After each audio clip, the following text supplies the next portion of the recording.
पिछले काफी वक्त से डोकलाम क्षेत्र को लेकर भारत और चीन के बीच तनाव का माहौल बरकरार है।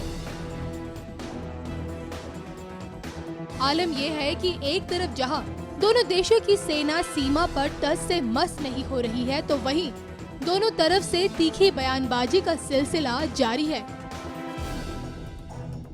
भूटान की मदद मांगने पर भारतीय सैनिकों ने डोकलाम क्षेत्र में चीनी सैनिकों के सड़क निर्माण पर फुल स्टॉप लगा रखा है, जिसके चलते बौखलाया ड्रैगन भारत को झुकाने और धमकाने की पुरजोर कोशिश में लगा हुआ है।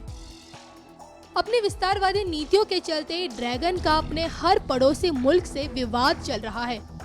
ऐसे में सवाल उठता है कि 1962 की लड़ाई में पीछे से छुरा घोंपने वाले चीनियों पर विश्वास किया जा सकता है? क्या सही मायनों में हिंदी चीनी भाई भाई हैं?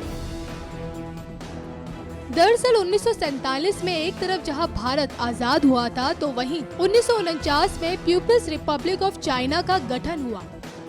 दोनों देशों की तरफ से पहली बार द्विपक्षीय संबंधों को मजबूत बनाने की कोशिश की गई। भारत ने हमेशा से चीन को लेकर अपने संबंधों में गंभीरता दिखाई। आलम यह था कि जापान के साथ एक शांति संधि में भारत इसलिए शामिल नहीं हुआ क्योंकि चीन को उसमें नहीं बुलाया गया था। चीन कई मुद्दों पर दुनिया में अलग थलग हो चुका था और भारत उसका प्रतिनिधि जैसा बन गया था। 1954 में चीन और भारत ने 5 सिद्धांतों को आधारभूत मानकर संधि की, जिसे पंचशील सिद्धांत कहा जाता है।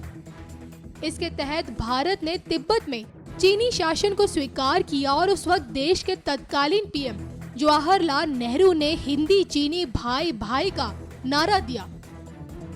लेकिन 1962 की लड़ाई ने इस नारे के चिथड़े उड़ा दिए। इस युद्ध में 400 चीनी सैनिकों ने भारत के दर्जन भर जवानों पर हमला कर दिया। इस युद्ध ने जता दिया कि चीनियों पर भरोसा नहीं किया जा सकता। देश की सत्ता बदली और मोदी सरकार आई। प्रधानमंत्री बनते ही मोदी ने एक बार फिर चीन के साथ मधुर रिश्ते बनाने की कोशिश की, लेकिन चीन ने अपनी चाल चलना शुरू कर दी। हर मोर्चे पर ड्रैगन ने भारत की राह में रोड़े अटकाए, फिर चाहे वो एनएसजी की सदस्यता हो या फिर मसूद अजहर को अंतर्राष्ट्रीय आतंकी घोषित करना। इतना ही नहीं, पाकिस्तान की आर्थिक मदद के नाम पर कश्मीर में आतंक फैलाने में भी चीन ने अहम भूमिका निभाई।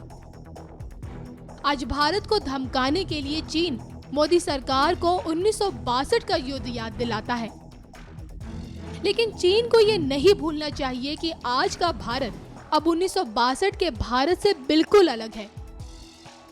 ऐसे में इतिहास को देखते हुए क्या चीन को एक विश्वसनीय मित्र बनाया जा सकता है? ये सवाल हम आप पर छोड़ते हैं।